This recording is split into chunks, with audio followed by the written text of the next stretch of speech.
Hello and welcome to Season 3 of Meet the Drapers, Brand Accelerator. Every week, 3 entrepreneurs pitch their startups to the Drapers and a VIP guest judge. Every episode, the judges declare a winner to move on to the semifinals. And the winner is... But here's the twist. You, the viewer, can invest in any and all of these startups. Like a company? Go to meetthedrapers.com and invest in their live crowdfunding campaign, and you can bring them back for the season finale. The crowd is voting in 3 of our finalists. This is your shot to invest like a venture capitalist. Now, let's make some money. Welcome back to Meet the Drapers. We've got a big show for you today. I'm Tim Draper. I'm a global venture capitalist. This is my father, Bill Draper. He's one of the pioneers of venture capital. This is my sister, Polly Draper, and she is an actress, producer, director, writer, and did it all for Stella's Last Weekend, which you should all go see on Hulu. On Hulu. And we've got a very special guest today. Nick Mehta. Nick started Gainsight, and it's a very successful SaaS company, and he has a good sense for the customer, how to build that customer and get that first customer. Nick, welcome to the show. I'm excited to be here. Good to have you here. Maybe you can tell us a little bit about what is it that gets a customer involved with a little startup? Yeah, totally. So Gainsight, we're all about this concept of customer success. Nowadays, when you launch a business, the customer has so much power. They can choose to use you or lose you and move on to somebody else. And if you're not building that customer to the center of your business, you're not gonna have a successful business, right? We all have that experience when we're super unhappy with somebody. Maybe it's our cable company or it's our airline. We don't call them and tell them we're unhappy. We're just planning our plans to get away from them, right? Some cases with the airline, you can't get away. I found I cannot get away from my airline no matter what I do. But we all don't tell the companies what we're thinking. Nowadays, with all this data, we could be seeing what our customers are thinking before they even tell us. And our software helps companies do that. You know that the customers are leaving before they leave. By looking at all the kind of what we call digital body language. So, you know, let's say you have an app, right? Or you have a website and you're noticing that they were using it every day and they stopped using it, right? Or they were trying all the new things out in the app and they stopped trying those things out. Yeah. Or they turned off the push notifications. All those subtle signs that you're getting disengaged. All of us have those apps on our iPhone that like are still there. We haven't uninstalled them, but we don't use them anymore, right? How do we notice those little things before they turn into big things? So nuance of behaviors. Yeah, that's right. So that's great because you're anticipating losing a customer. That's exactly. And you have an opportunity to get that customer back. And we think that that matters as you get big, but even when you're small, that first customer, like you said, is so powerful because you can learn so much from them. So I'm excited to hear from the folks today about how they interact with their customers, how they learn from them, and what they use to drive those insights into the business. So Dad, who was your first customer? Your first customer for your first venture business was the SBA. Yeah, they would be definitely a financial customer of ours. The venture business, you've got 2 sets of customers. You got the investors and you've got the entrepreneurs, and you've got the first customer on each side. Totally. Very important. Yeah, that's right. Well, good. Enough of us talking. Why don't we bring in the first entrepreneur and see whether they've got a first customer? That sounds great. All right, let's bring them on. But before we do, let's see what's going on behind the scenes. My name is Arjun. I'm the founder and CEO of HelloWoofy.com, a data science-driven marketing platform for small and medium-sized companies. When it comes to using other tools and dashboards, it's kind of like giving a chef a blunt knife and expecting them to be really good at their job. And so we basically said, we're going to solve this problem. And not only are we going to make the dashboard look a lot more creative, but we're going to make it intelligent. I am very excited to meet the Drapers. They've been icons of industry, and especially Tim. His ability to back the right kind of entrepreneur really speaks volume to his great taste, but more importantly, the ideas that are world-changing. And I think HelloWoofy.com is exactly that. So let's hear from our first entrepreneur of the day, Woofy. Thank you so much for the opportunity. Hi everyone, my name is Arjun, like Argentina without the Tina. I'm the founder and CEO of HelloWoofy, a data science-driven marketing platform designed for small businesses and medium-sized companies. For the longest time, visual storytellers and creative marketers have had to use tools that look like, well, this. Very clunky, very old school, and when it comes to understanding the analytics, there aren't any. Was it the emojis that did really well? Was it the hashtags? Was it the wording? Was it the images? Was it the size of the image? And now when you go upstream and you look at tools which are a little bit more robust, you now kind of feel like you need a PhD to understand how you take this information and become a better marketer. But even if you could do that, at a price point of $50,000 to $100,000, you're not able to afford something like this. And so you're left to fend for yourself. Introducing Woofy, a much more creative and visual-esque platform. Purple is indicative of your campaigns, and blue is indicative of your single posts, while green are your drafts, posts that are not ready to be scheduled yet. And when you click on the ribbon, you have the opportunity to talk to the platform using your voice and ask it to create a marketing campaign or navigate to the Discover section. Now, in the Discover section itself, we bring 50 leading publications to your fingertips, so you don't have to scour the web finding the latest and greatest content. Not only do we allow you to see the articles themselves in real time, we allow you to click on the article, give you quotes recommendations, hashtag recommendations, and emojis all in milliseconds. Now, you may wonder why we're talking about emojis so much. Well, emojis are driving double-digit engagement in marketing today. A market leader stated that engagement on Twitter is uplifted by 25%, Facebook by 57%. And you may wonder what we did with all this information. We built a visual search engine. If I inputted "I love dogs," you can see which words tend to do really well with other words that tend to do well with other emojis and other hashtags. So take me through a customer. They come to you. This is a SaaS product? Absolutely. Okay, so they pay a monthly, Absolutely. and then what are they giving you?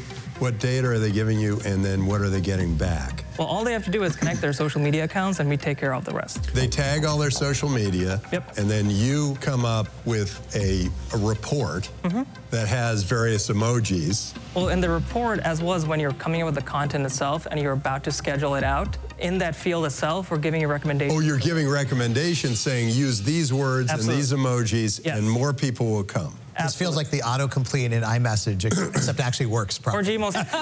There are very few companies that do autocomplete, and we not only complete with words, like you said, but like Gmail, Smart Compose, we also do emojis now, in addition to that, and hashtags, and all of the above. And emojis are that important They're very to important. whether somebody gets more likes on their social media, Absolutely. whatever. And it's nothing new. For ages, hieroglyphics have been the norm for visual storytelling.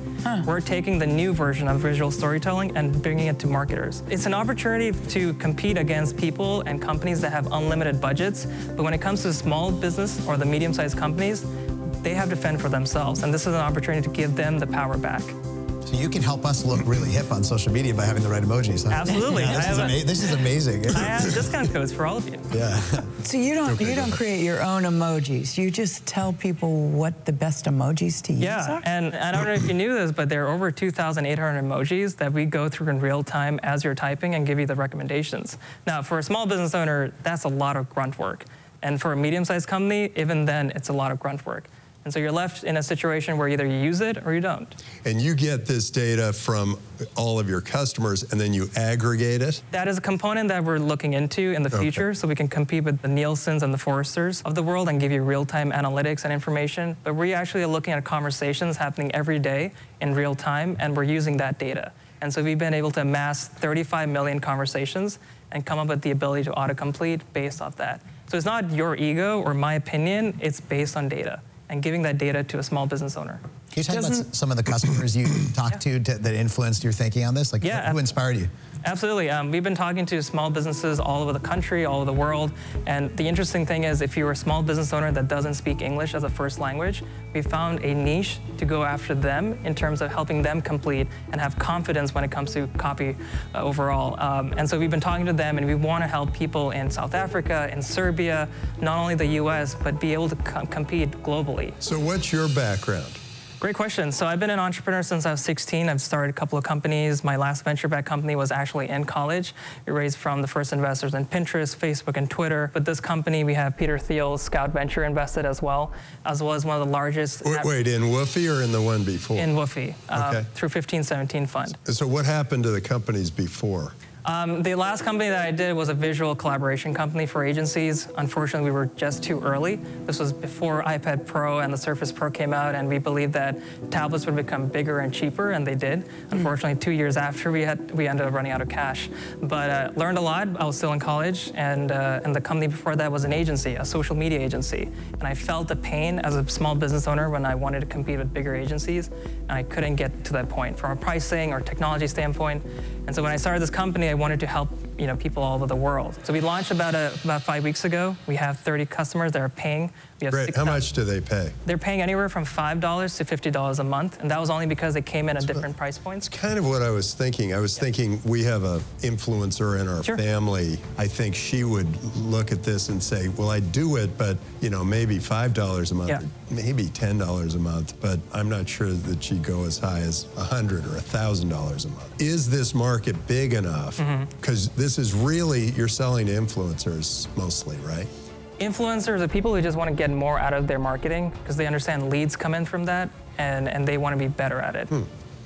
And so, so you're right, absolutely. I mean, at that price point, we've played around with it. We found that small business owners are able to spend $656 on average a month in operations and marketing software. And so we're well below 8% of that at $50, and we could go up in terms of price point. So like I said, we launched a couple of weeks ago, and unfortunately, while we were in the midst of launching, my mom passed away at the same time. Oh, sorry to hear that. And so we've been trying, she was a great inspiration in terms of the design sense and the taste that I have for the product itself. We want to build SaaS products that are design-friendly and design-driven, because every one of us can relate to visual and being visual in themselves, but the platforms out there don't relate to us anymore.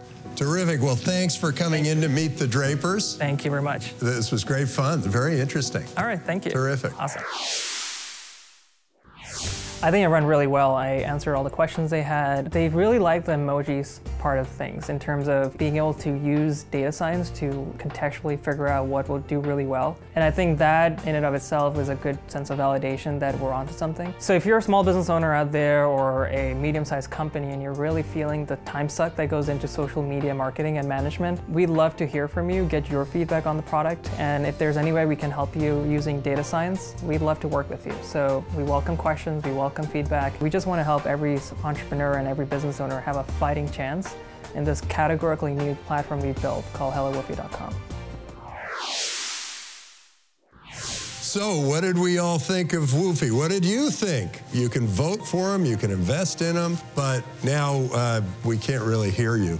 So we're gonna ask Nick, our guest judge, because I think he is the best suited of all of us to evaluate a company that is in the SaaS business. Yeah, I was very impressed with Arjun and the vision here. Actually, a combination of a lot of different factors. Number one, I think he's found a market pain point that I can say, being a social media user myself and business person, is real. I think like how you compose those posts and how you get people to engage, and maybe somebody who knows 10 out of the 300 or 1,000 emojis that he described, I didn't know there were that many. And so that's number one, is I think there's a real need that's emerging. Number two, I was impressed with the technology, just the way he's thinking about it and like the use of artificial intelligence. A lot of people talk about AI, but they don't always have great use cases. This is a good use case. Number three, I thought the design was slick. It was a well-designed product. And then four, I love the customer research he's done. He could talk about individual stories, how much they're willing to spend. I could tell he did his homework, so I was impressed. Yeah, I was actually pleasantly surprised, because I thought, you know, social media, AI, I always thought it was buzzwords. I also noticed that he was very precise about where he was supposed to stand and that sort of thing. To create a great product, you really have to look for that real perfection, and I think he may have it. The downside is that it's probably small and trivial to start with, but it may grow to be something quite big. Well, I liked how he said that it was the hieroglyphics of our time. Right. That every culture has used hieroglyphics. So he kind of elevated what basically I thought was, this is the most trivial thing I've ever heard in my life.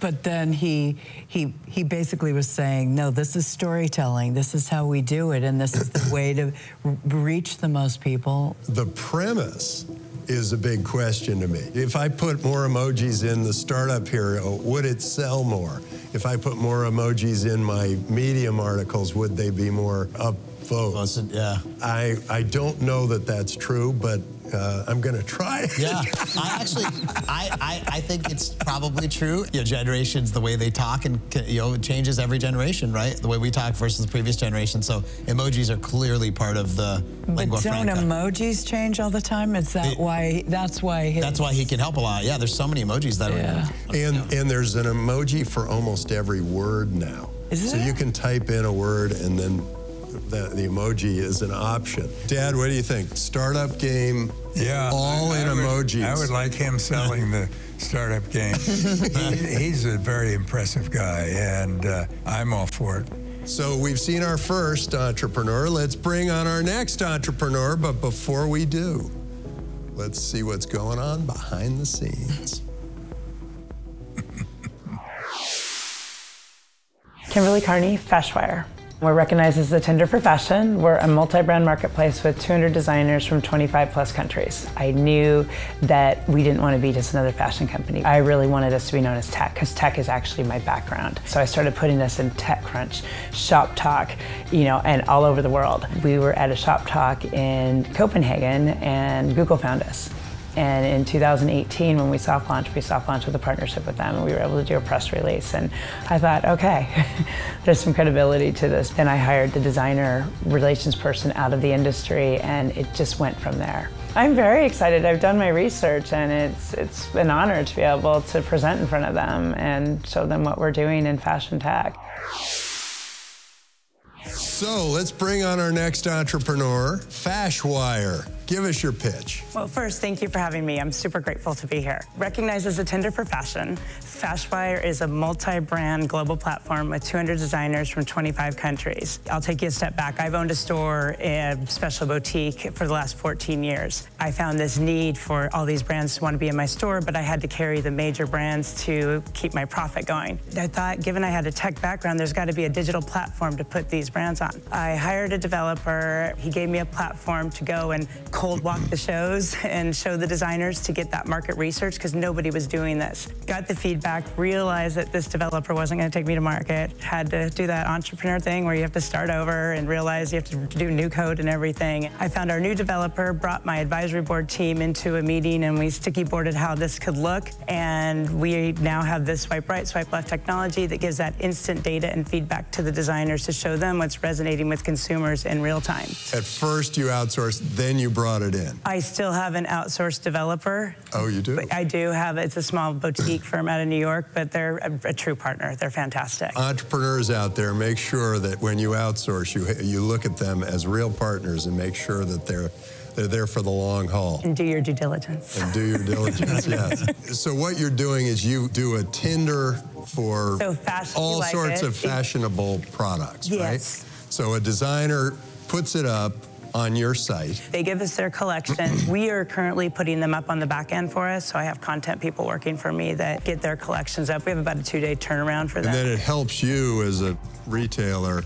You get to see what the customers are going to want. It was more for these designers, these emerging and contemporary designers that wanted to be in stores like mine, or, it was too hard for them to be in the major retailers because they just couldn't afford it in the end. So now they can be on this platform, and we just take 20% on the affiliate for each sale that's directed via Fashwire. Oh, they're selling directly through your platform? To the consumers, yeah. We lead them directly to their site. Wait a minute. I read here that you had 30,000 downloads. We had 30,000 downloads to date, about 5,000 to 10,000 daily actives, depending on whether we're at a show or push notifications. And how many of those turn into dollars? So at the moment, we just started that process of tracking that. So we really built the content first, and now we have the data in place on their back end and our back end to see that. So yeah, we're pre-revenue. So where are you going to make your money? How are you going to make it? So you're going to make it on that 20% every commission. Time one of the designers puts something up on Fashwire and it sells? Yes. Well, so that's a business everybody's in. There are plenty of these in the world. Yes. Why are you special? Well, I think we're special because we have this platform where consumers can come in and discover fashion from all over the world, where they can go in and they can see brands from Europe and the U.S. that they would not have access to. And it also isn't that what Etsy does? Aren't there are thousands of these sites, right? But they're not direct with the brands. We have contracts with all the brands, and they are going through retailer affiliates. Relationships with new brands, new designers. 2-year contracts. And great. My daughter runs Lemonelle, and she does scrunchies. Fantastic. And they'd be perfect for your site. on. Yeah. These are hot. I went to market in New York, and when I was at the show, I had a couple designers pull me aside and say, hey, I just want to let you know that we've moved off the other apps because we're getting more traction from your app than the other ones. And then we're getting recognized. We were just in the top 20 startups in Europe for Startup Grind, and we launched in 2018 with a partnership with Google. That really brought our user base in, and just everything we learned from the designers is great because we have that ability to go in and facilitate how we represent their brand and what we can do. Now, Tell us a little bit about you. Where did you grow up, go to school? How did you get into this? I grew up in Seattle, Washington, and born and raised, still live there, went to Seattle University. I was in tech in my early days, AT&T Wireless, and then I went to .com and I was in a startup. I was their marketing director, and it was, if you go to Amazon today, that was our technology back in the day. I had 2 children and consulted marketing during that time, and then I went back in to work in marketing again, and a boutique hired me. I went on a buying trip, fell in love with the buying part of it, and opened a store and thought how hard it could be. I learned. And, 13 years later, I have a profitable store in a great neighborhood in Seattle, and then now I'm bringing my tech background into this. I understand the brand side of it. It sounds like a great value proposition for them to get more distribution. Who's your target consumer? Like, what's the profile of that consumer? That's what I was wondering. Are you targeting the consumer or targeting the brand? So, so we're B2B with the retail, the data suite for the designers, but then for the consumers, we're B2C. And we're targeting that 25 to 36-year-old, and that's where we see in our user base right now is what's resonating. We're seeing a lot of men, which was surprising to us, of how many men have jumped on and looked at this. The swiping is incredible, how many swipes we get a month. Now, you're going to have some interesting data on what's interesting to put into your store. Are you going to also sell that data to all these other retailers, all the other little data upsells in the revenue model? So you'll do a data upsell to other people who have boutiques? Exactly. Well, and also the major retailers. And the major hopefully. retailers. So why do you care? Why do you want to do this? As entrepreneurs, we all have a story of why we're here and why we got here. And these brands, it's fascinating when I'm talking to a designer from Peru, or I'm talking to a designer from Europe, or even the US, with the struggles they've gone through to get there. And it's so great to give them this platform. And we've done some of our own original content with runway shows and done some designer interviews. And what's fantastic about that is they never would get to be on a runway. You can just feel that they're so grateful. And there's just something about that. Is there any particular designer that you feel like you have brought out into the world? Mentari is one of my favorite brands out of Peru, and the women and children make the clothes, and then they give it back to the schools to help build the schools with what they sell, and just to get their story out has just been phenomenal for us. Well, terrific. Thanks so much for coming to meet the Drapers. Thank you for having me. Yeah, All great. right, Terrific. thank you. I think it went okay. It's hard to say. I think they understood the product. I think they understood what I was trying to do for the designers. Innovation in this ever-changing landscape of fashion is daily right now, and what consumers want. They want to fit their own style and not be forced with trends and what's popular, what's not. They want what they like, and they want to be able to discover these fashion pieces that they would not normally find. So we're continuing to onboard designers. We're continuing to stay ahead on our platform. We're bringing artificial intelligence in. We went through some people telling us this will never happen, and I saw that as an opportunity. Every time somebody told me it wasn't going to happen, I made it happen. So what did we think about Fashwire? Looking at fashion online all the time, but not being a Tinder expert, I'm not quite sure the setup of how it works. I know. What does Tinder mean? It's a dating app where assume it's a really easy way to go, I don't want to see, don't, and I want that. I'm wondering if people are just doing this to, look through a bunch of fashion, and whether if they find one they like, they're actually going to buy it. So will they make money through this or not? Where are they going to make money, or is this just like a media property? Some of these businesses can be amazing. Pinterest probably sounded just like this in the very beginning days, right? That's what I was thinking. Yeah, I was thinking of Pinterest. Right? And a lot of people didn't realize Pinterest would be huge until it became huge. But a lot of it's about the experience, I think. So I wanted to check out. I need to see the experience. Did you try it out? I haven't. I just started downloading it. So. But honestly, if you're looking for a raincoat, say, and then you just go online and you see all the possibilities that there are. That's pretty much what everybody does. Yeah. On the other hand, if you suddenly got a brand new designer who designed a raincoat that wasn't on the general Google thing, that would be kind of exciting. I think it's like that, yeah. It's cool. Yeah. Well, not only is that exciting, but I actually think that people will go left, left, left, left. Oh, right, left, left, left, left, right. And then she will be able to say, oh, she likes the ones with the big shoulders. Yeah, that's Or gonna she likes start. the ones that are purple. And then you get, you start really understanding your customer. I think she's going to do well. Okay, well, let's bring on the next entrepreneur. But before we do, let's go see what's going on behind the scenes. My name is Alex Fedosiev. I'm CEO and founder of 1World Online. My company produces interactive tools for publishers and brands. Brands can learn about people's reaction to their products and offerings. Publishers get more engagement and people can see how they relate to others. So it's a win-win-win.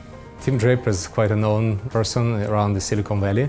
I really admire him both as a VC, as a crypto advocate and evangelist, because I actually share the same vision. We are part of this new world, which is united and collaborating together. And that's why I thought it's a good name for the company, which is truly global, not only on the paper, but in the essence.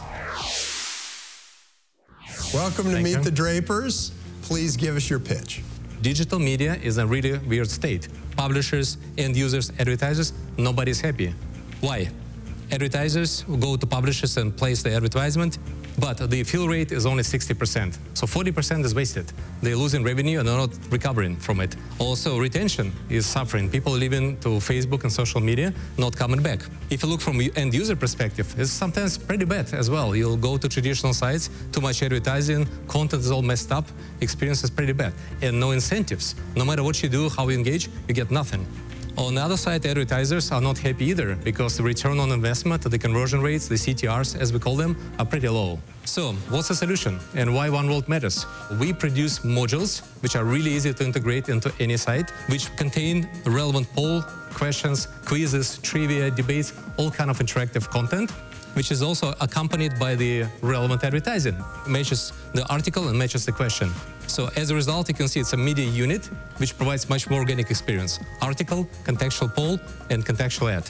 As a result, engagement goes up, loyalty goes up, and everybody's happy. Behind the scenes, of course, there's a very sophisticated system that we built, with including AI, including token economy. Do you use AI for the polling? Having AI read an article and creating a poll? Not yet. It's actually one of the things that is now roadmap. That would be really interesting. I agree. I wouldn't call it AI, but there's some intelligence and algorithm, how to match article and the poll. You definitely use AI for combining the article with the ad. Exactly. So front end is very flexible, variety of widgets, everything customizable, analytics and monitoring tools on the back end. And recently we introduced a blockchain-based ID. So people that engage in our solution, they get rewarded. What we're looking right now is 8 million round. We only have 2 million left. So we're actively looking for investors. So what are your revenues now? Revenue in our company is advertising. We're growing nicely from 1.3 to now over $2 million annual. And who are your big customers? We have many big publishers already using our solution today, about 2,000 of them. Quite a few advertisers, including big names, use 1World solution at least once, and they keep repeating and coming back to us because they see conversions 4 times better than static banners, because interactive is good. It's pretty clear. Where are you from? Originally, Moscow, Russia. That's what I thought. Yeah. Is this your first company? My history was an academic role with AI, and then 20 years in Silicon Valley, 3 exits. Were any of those very large? I was the head of product management at Wire. It was 475 million exit. So this is the first time you've been the CEO? No, I was CEO once, right after my university. I was running my own company before I moved to California. And what happened to that one? I sold my half. Microdyne and Novell were my 2 close partners. And so Microdyne offered me a job in California. So I sold my integration company shares to my partner and moved to Silicon Valley. Your partner bought you out, and yes. that gave you the money to come to the US. Exactly. Yeah. That's how it happened. That's terrific. 1996 was a good year. Yeah. Everything was up. What did that company do? My original company was called SoftPro.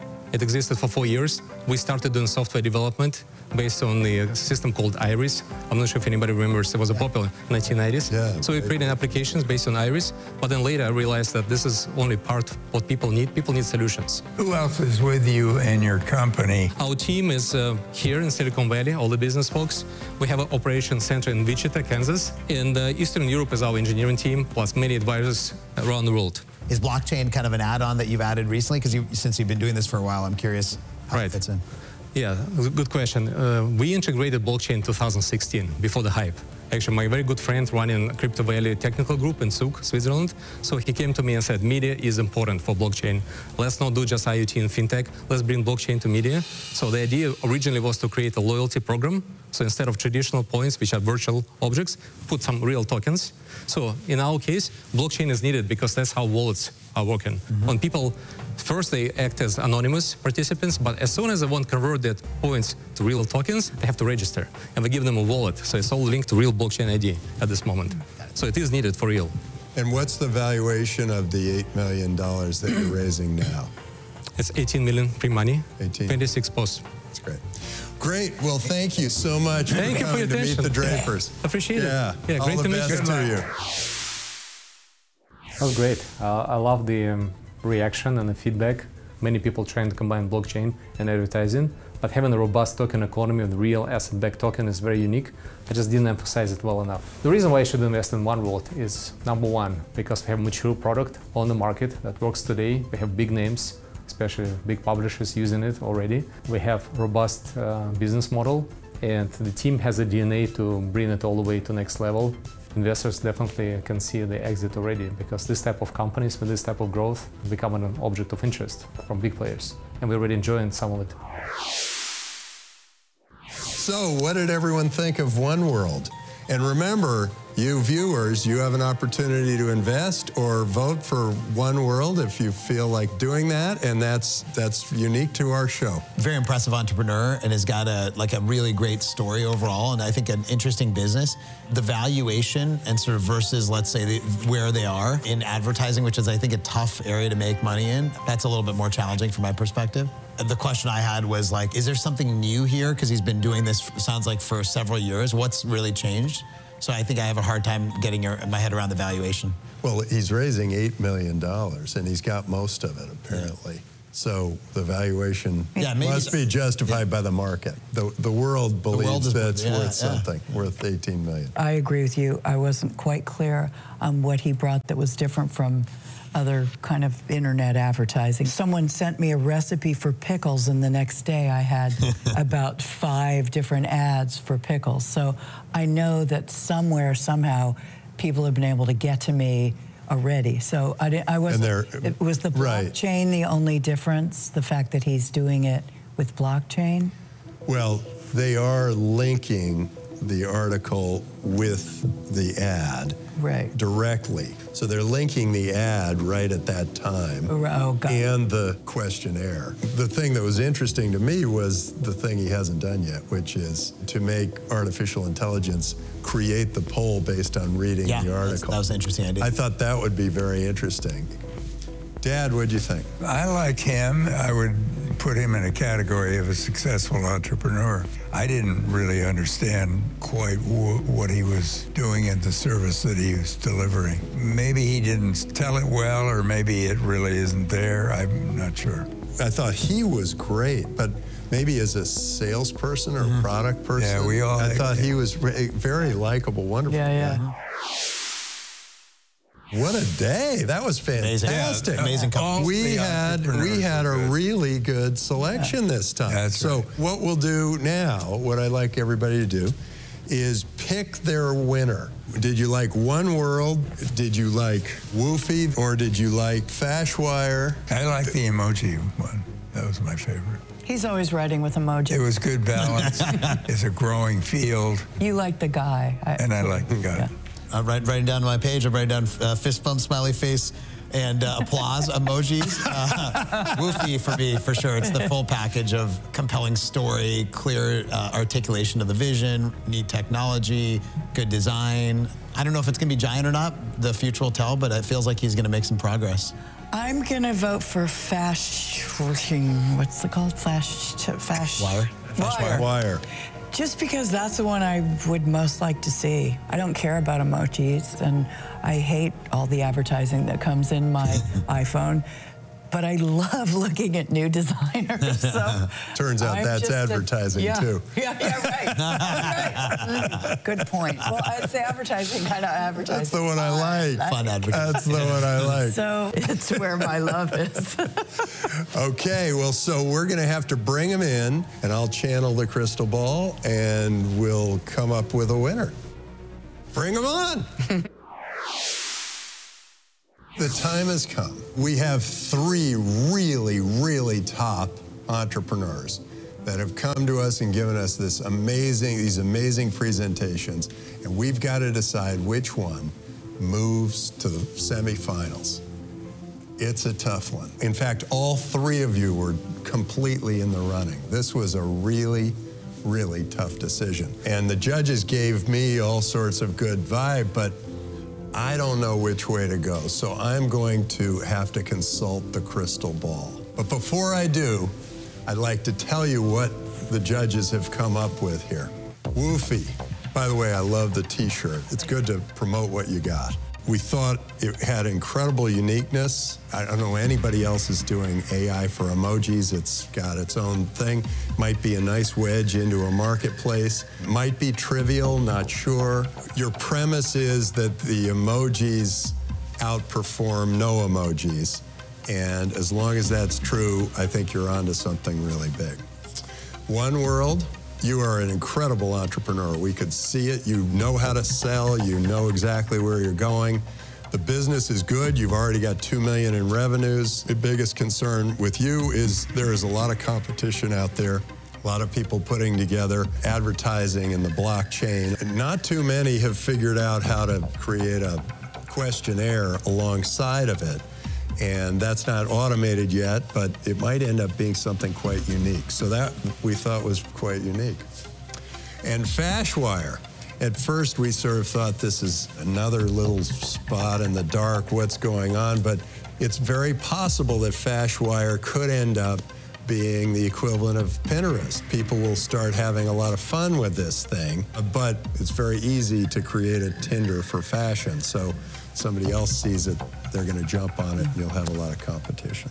So with that, we've filled the crystal ball with all the information we possibly could, and we're going to, okay, Woofy, Fashwire, 1World, Woofy, Fashwire, 1World, Woofy. Whoa! It's Woofy. Congratulations. You're the big winner. So Woofy, you will go on to the semifinals. You have the option to take an investment, $10,000, and a $20,000 investment from the brand group. You will move forward to the semifinals where you will compete with all the other winners and maybe get into the finals where the stakes get much, much higher.